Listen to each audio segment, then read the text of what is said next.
এবার সরিষা ক্ষেতের মাঝে রেস্টুরেন্ট খুলে বসেছেন প্রবাস ফেরত মিন্টু মিয়া।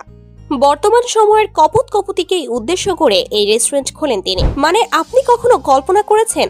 মনে করুন আপনি সরিষা ক্ষেতের মাঝখানে বসে খাবার খাচ্ছেন আর চারপাশে সর্ষে ফুলের সুগন্ধে প্রকৃতির মনোরম সৌন্দর্য উপভোগ করছেন। এটা সত্যিই অবিশ্বাস্য মনে হলেও বাস্তবে এমনটাই ঘটেছে। এক নতুন দৃষ্টিভঙ্গি নিয়ে তৈরি করেছেন এমন একটি রেস্টুরেন্ট যা মানুষের দৃষ্টি আকর্ষণ করে মানুষকে মুগ্ধ করছে।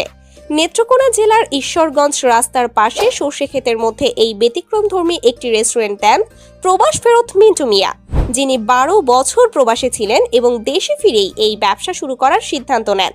প্রথমে মুদি দোকান শুরু করার পর তিনি ভাবলেন, আমি যদি সরিষা ক্ষেতের মাঝে এমন কিছু করি যা মানুষের কাছে নতুন এবং আকর্ষণীয় হবে তাহলে কেমন হয়। এবং সেই ভাবনা থেকেই তৈরি হয় সরিষা ক্ষেতের রেস্টুরেন্ট খোলা, যেখানে আপনি খাবারের সাথে প্রকৃতির বিশাল সৌন্দর্য উপভোগ করতে পারবেন। এটি শুধুমাত্র একটি রেস্টুরেন্ট নয়, বরং এটি এক প্রকার পিকনিক স্পট, যেখানে প্রাকৃতিক পরিবেশে খাবার খাওয়া এবং মনোরম দৃশ্য উপভোগ করা যায়। এখানে বসার জায়গা থেকে শুরু করে চেয়ার টেবিল সবকিছুই সরিষা ক্ষেতের মাঝে। এখানে আসলে আপনি শুধু খেতে পারবেন না, বরং আপনার মনও শান্ত হবে। প্রকৃতির মাঝে এমন জায়গা হয়তো আপনি কোথাও খুঁজে পাবেন না। এখানে আসা লোকেরা বলেন এখানের খাবার এবং আশেপাশের প্রাকৃতিক মনোরম দৃশ্য খুবই অসাধারণ। সত্যি বলতে আগে কখনো এমন জায়গায় যায়নি।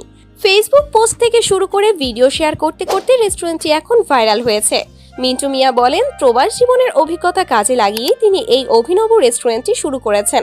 দুবাই এবং বেঙ্গালুরুতে সুপার শপে কাজ করার অভিজ্ঞতা থেকেই তিনি এই ব্যতিক্রমধর্মী ব্যবসা করতে সক্ষম হয়েছেন। শুরুতে তার আশেপাশের মানুষ তার এই উদ্যোগ নিয়ে হাসাহাসি করলেও এখন সবার মাঝেই উচ্ছ্বাস ছড়িয়ে পড়েছে। এখন প্রতিদিন তার রেস্টুরেন্টে দর্শনার্থীদের আনাগোনা লেগেই থাকে। প্রতিদিন প্রায় 10,000 টাকা বিক্রি হচ্ছে এবং এর মাধ্যমে স্থানীয় মানুষের কর্মসংস্থানের সুযোগও তৈরি হয়েছে।